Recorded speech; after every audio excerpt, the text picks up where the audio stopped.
નમસ્કાર વિદ્યાર્થી મિત્રો, અમારી યુટ્યુબ ચેનલમાં આપ સૌનું હાર્દિક સ્વાગત છે. અને આજે આપણે ભારતીય બંધારણમાંથી બંધારણનું નિર્માણ એમાંથી અગાઉની એક્ઝામમાં જેટલા બી પ્રશ્નો પૂછાયેલા છે, એટલે કે યુપીએસસીથી લઈને જે ક્લાસ 4 સુધીમાં તમામ પ્રશ્નોનું આજે આપણે સોલ્યુશન કરવાના છે. તો વિદ્યાર્થી મિત્રો, તમે અમારી ચેનલને સબસ્ક્રાઈબ ના કરે તો સબસ્ક્રાઈબ કરી નાખજો. ત્યારબાદ વિદ્યાર્થી મિત્રો, આપણે આગળ જોઈએ તો ભારતીય બંધારણનો ઇતિહાસ, તેનો બી આપણે એક ભાગ આપણી ચેનલ પર મૂકી શકીએ છીએ, જેમાં બી અગાઉની એક્ઝામમાં જેટલા બી પ્રશ્નો પૂછાયા હતા એ તમામ પ્રશ્નોનો સમાવેશ કરવામાં આવેલો છે. તો ત્યારબાદ વિદ્યાર્થી મિત્રો, આપણે શરૂઆત કરીએ. તો અહીં પહેલો પ્રશ્ન છે, બંધારણ સભા ઘડવાનો સૌપ્રથમ વિચાર કોને આવ્યો હતો? ત્યારબાદ વિદ્યાર્થી મિત્રો, અહીં કાઉન્સમાં જે બી એક્ઝામમાં પ્રશ્ન પૂછાયો છે તે એક્ઝામનું નામ લખવામાં આવેલું છે. ત્યારબાદ આપણે વિકલ્પ જોઈએ તો એ ડૉક્ટર BR આંબેડકર, બીમાં સરદાર વલ્લભભાઈ પટેલ, સી માનવેન્દ્રનાથ રોય અને ડીમાં છે ગાંધીજી. તો અહીં જવાબ આવશે માનવેન્દ્રનાથ રોયને વિચાર આવ્યો હતો સૌપ્રથમ. ત્યારબાદ બીજો પ્રશ્ન છે, ભારતીય બંધારણના વચગાળાના અને પ્રથમ પ્રમુખ તરીકે કોણ ચૂંટાયા હતા? એ ડૉક્ટર રાજેન્દ્ર પ્રસાદ, બી જવાહરલાલ નહેરુ, સી ડૉક્ટર સચ્ચિદાનંદ સિન્હા અને ડી સરદાર વલ્લભભાઈ પટેલ. તો વિદ્યાર્થી મિત્રો, અહીં જવાબ આવશે ડૉક્ટર સચ્ચિદાનંદ સિન્હા, જેને બંધારણની પહેલી બેઠક મળી હતી 9 ડિસેમ્બર 1946. ત્યારે તે કાર્યકારી અધ્યક્ષ તરીકે ચૂંટાયા હતા. ત્યારબાદ ત્રીજો પ્રશ્ન છે, બંધારણ સભાના ચૂંટાયેલા પ્રમુખ કોણ હતા? A lord Mountbatten, B doctor Baba Saheb Ambedkar, C Kanaiyalal Munshi અને ડી ડૉક્ટર રાજેન્દ્ર પ્રસાદ. તો અહીં વિદ્યાર્થી મિત્રો જવાબ આવશે ડૉક્ટર રાજેન્દ્ર પ્રસાદ, જેને બિહારના ગાંધી તરીકે પણ ઓળખવામાં આવે છે. જ્યારે બંધારણની બીજી બેઠક મળી હતી 11 ડિસેમ્બર 1946ના રોજ, ત્યારે તેને કાયમી અધ્યક્ષ તરીકે ચૂંટવામાં આવ્યા હતા. ત્યારબાદ ચોથો પ્રશ્ન છે, 1946માં મળેલી સૌપ્રથમ બંધારણ સભાના કાર્યકારી અધ્યક્ષનું નામ જણાવો. એ ડૉક્ટર રાજેન્દ્ર પ્રસાદ, બી ડૉક્ટર સચ્ચિદાનંદ સિન્હા, સી ચક્રવર્તી રાજગોપાલાચારી અને ડી ડૉક્ટર SC મુખર્જી. તો અહીં વિદ્યાર્થી મિત્રો જવાબ આવશે ડૉક્ટર સચ્ચિદાનંદ સિન્હા. ત્યારબાદ પાંચમો પ્રશ્ન છે, ભારતીય બંધારણ સભામાં નીચેના પૈકી કયા પક્ષનું પ્રતિનિધિત્વ ન હતું? એ સામ્યવાદી પક્ષ, બી હિન્દુ મહાસભા પક્ષ, સી ભારતીય રાષ્ટ્રીય કોંગ્રેસ અને ડી અનુસૂચિત જાતિઓ ફેડરેશન. તો અહીં જવાબ આવશે સામ્યવાદી પક્ષ, કે જેનું પ્રતિનિધિત્વ ન હતું, બાકીના તમામ પક્ષોનું પ્રતિનિધિત્વ હતું. ત્યારબાદ છઠ્ઠો પ્રશ્ન છે, નીચેનામાંથી કોણે બંધારણ સભાના સભ્ય ન હતા? એ મહાત્મા ગાંધી, બી સરદાર પટેલ, સી કનૈયાલાલ મુનશી અને ડી ડૉક્ટર બાબા સાહેબ આંબેડકર. તો અહીં વિદ્યાર્થી મિત્રો જવાબ આવશે મહાત્મા ગાંધી. અને તેની સાથે સાથે ક્યારેક પૂછી લેવામાં આવે છે કે મોહમ્મદ અલી જીણા, આ બંને બંધારણ સભાના સભ્ય ન હતા. ત્યારબાદ સાતમો પ્રશ્ન છે, બંધારણ સભાની 2 વર્ષ 11 માસ અને 18 દિવસમાં કેટલી બેઠકો યોજાઈ હતી? એ 190 બેઠક, બી 166 બેઠક, સી 177 બેઠકો અને ડી 124 બેઠકો. તો અહીં વિદ્યાર્થી મિત્રો જવાબ આવશે 166 બેઠકો યોજાઈ હતી. ત્યારબાદ આઠમો પ્રશ્ન છે, ભારતીય બંધારણ સભા દ્વારા પસાર કરવામાં આવેલ બંધારણમાં કુલ કેટલા અનુચ્છેદ અને અનુસૂચિઓ હતી? એ 395 અનુચ્છેદ અને 12 અનુસૂચિ. ત્યારબાદ 395 અનુચ્છેદ અને 10 અનુસૂચિ, સીમાં 395 અનુચ્છેદ અને 8 અનુસૂચિ અને ડીમાં છે 390 અનુચ્છેદ અને 9 અનુસૂચિ. તો અહીં વિદ્યાર્થી મિત્રો જવાબ આવશે 395 અનુચ્છેદ હતા અને ત્યારબાદ 8 અનુસૂચિઓ હતી. નવમો પ્રશ્ન છે, ભારતીય બંધારણ સભા દ્વારા રાષ્ટ્રીય ધ્વજ તિરંગાને કયા દિવસે બંધારણીય દરજ્જો આપ્યો હતો? એ 20મી જાન્યુઆરી 1947, બી 22 જુલાઈ 1947, સી 26 નવેમ્બર 1950 અને ડી 26મી જાન્યુઆરી 1940. અહીં વિદ્યાર્થી મિત્રો જવાબ આવશે 22મી જુલાઈ 1947ના રોજ તેને બંધારણીય દરજ્જો આપવામાં આવ્યો હતો. ત્યારબાદ 10મો પ્રશ્ન છે, બંધારણ સભાએ ભારતનું બંધારણ ક્યારે પસાર કર્યું? એ 26મી જાન્યુઆરી 1950, બી 9 નવેમ્બર 1949, સી 24 નવેમ્બર 1949 અને ડી 15 ઓગસ્ટ 1947. તો અહીં વિદ્યાર્થી મિત્રો જવાબ આવશે 26મી નવેમ્બર 1949ના રોજ ભારતના બંધારણમાંથી 16 જેટલા આર્ટિકલો અમલમાં આવ્યા હતા, તે ત્યારે પસાર કરવામાં આવ્યું હતું. ત્યારબાદ 11મો પ્રશ્ન છે, બંધારણ સભાએ બંધારણ કયા દિવસે સર્વાનુમતે સ્વીકાર્યું? એ માગસર વદ આઠમ વિક્રમ સંવત 2006. ત્યારબાદ બીમાં છે માગસર સુદ આઠમ વિક્રમ સંવત 2006 અને સીમાં છે માગસર વદ સાતમ વિક્રમ સંવત 2006 અને ડીમાં છે માગસર સુદ સાતમ વિક્રમ સંવત 2006. તો અહીં વિદ્યાર્થી મિત્રો જવાબ આવશે માગસર સુદ સાતમ વિક્રમ સંવત 2006. વિદ્યાર્થી મિત્રો આનો જે આ તિથિ અને આ છાલ જે છે એ ભારતના આમુખમાં આપવામાં આવેલી છે. ત્યારબાદ 12મો પ્રશ્ન છે, ભારતના બંધારણ દિવસ ક્યારે મનાવવામાં આવે છે? એ 16 નવેમ્બર, બી 2 નવેમ્બર, સી 24 નવેમ્બર અને ડી 26 નવેમ્બર. તો અહીં વિદ્યાર્થી મિત્રો જવાબ આવશે 24 નવેમ્બરમાં ભારતમાં બંધારણ દિવસ તરીકે ઉજવવામાં આવે છે. ત્યારબાદ 13મો પ્રશ્ન છે, જ્યારે બંધારણ અપનાવવામાં આવ્યું ત્યારે તેની પ્રસ્તાવનાનો ઉલ્લેખ તારીખ છે, એટલે કે કઈ તારીખનો ઉલ્લેખ કરવામાં આવેલો છે?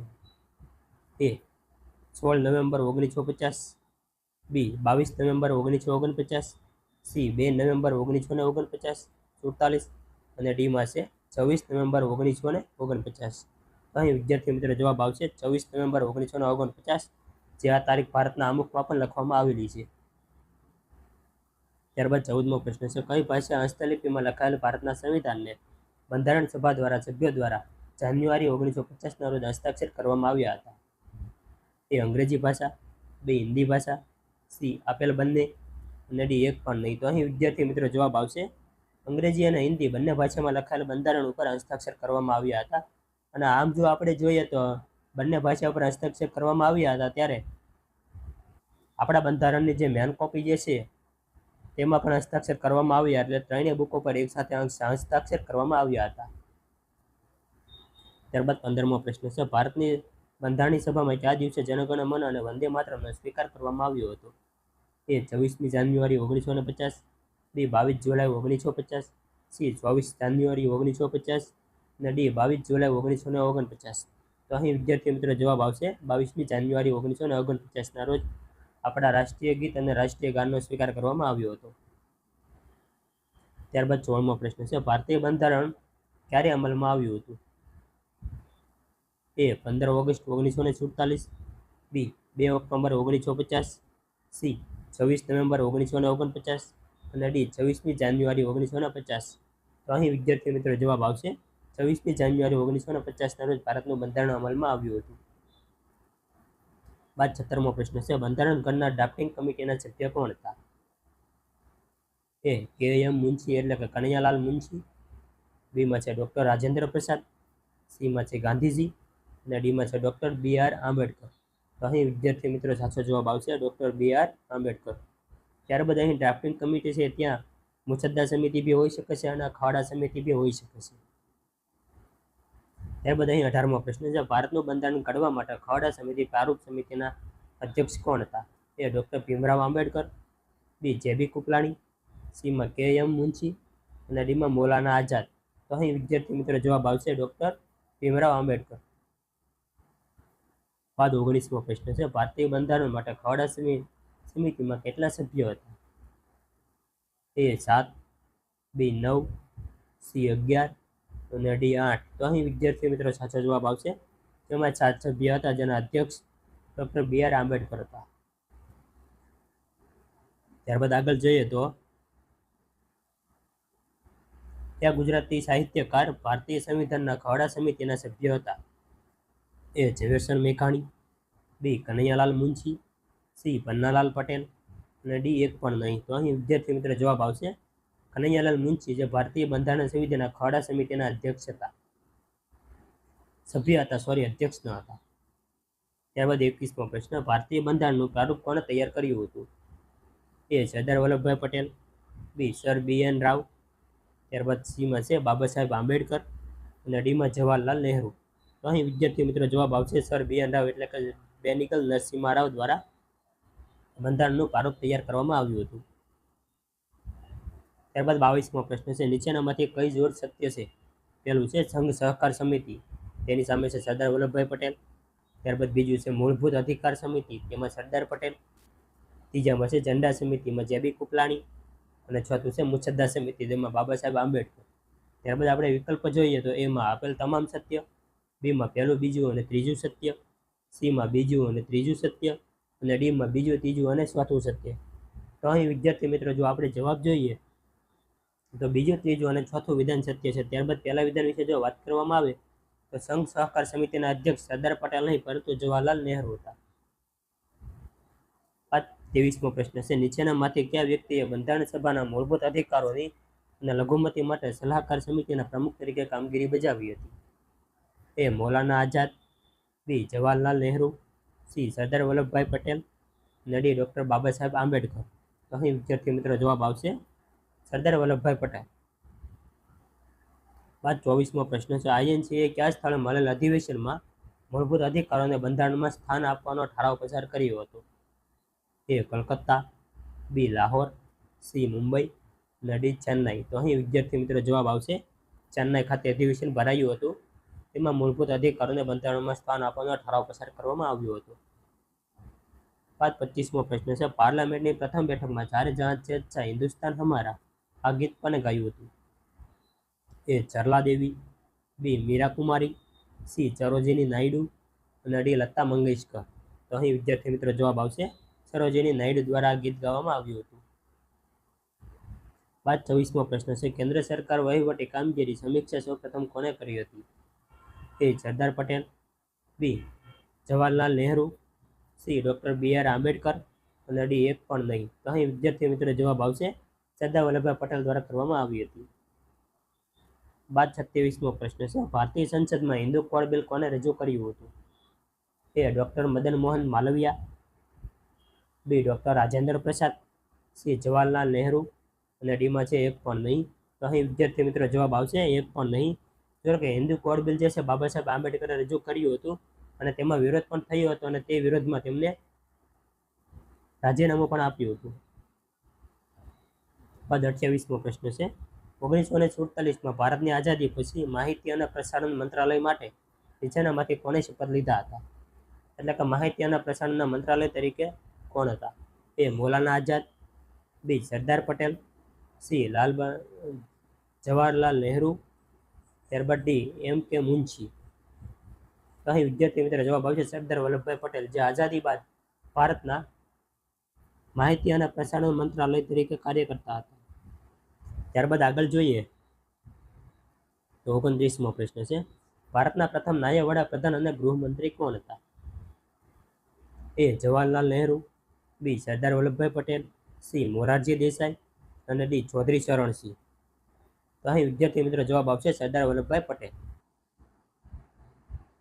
ત્યારબાદ આગળ જોઈએ તો 30મો પ્રશ્ન છે, ભારતીય બંધારણ સરકારનો અર્થ શું છે? વિદ્યાર્થી મિત્રો આ પ્રશ્ન UPSCમાં પૂછાયેલો છે એટલે થોડોક ટફ હોઈ શકે છે. પહેલું છે રાષ્ટ્રનું સંઘીય માળખાવાળી પ્રતિબંધિત સરકાર. બીજું છે એવી સરકાર કે જેના પ્રમુખ પાસે નજીવી સત્તા છે. ત્યારબાદ સી ઓપ્શનમાં છે એવી સરકાર કે જેના પ્રમુખ પાસે વાસ્તવિક સત્તા છે. ત્યારબાદ ડી ઓપ્શનમાં એવી સરકાર જે બંધારણની મર્યાદાથી બંધાયેલ હોય. તો વિદ્યાર્થી મિત્રો અહીં જવાબ આવશે એવી સરકાર કે બંધારણની મર્યાદાથી બંધાયેલ હોય. બાદ 31મો પ્રશ્ન છે, 26મી જાન્યુઆરી 1950 ભારતની બંધારણની સ્થિતિ શું હતી? એ સંપૂર્ણ સાર્વભૌમત્વ લોકશાહી પ્રજાસત્તાક.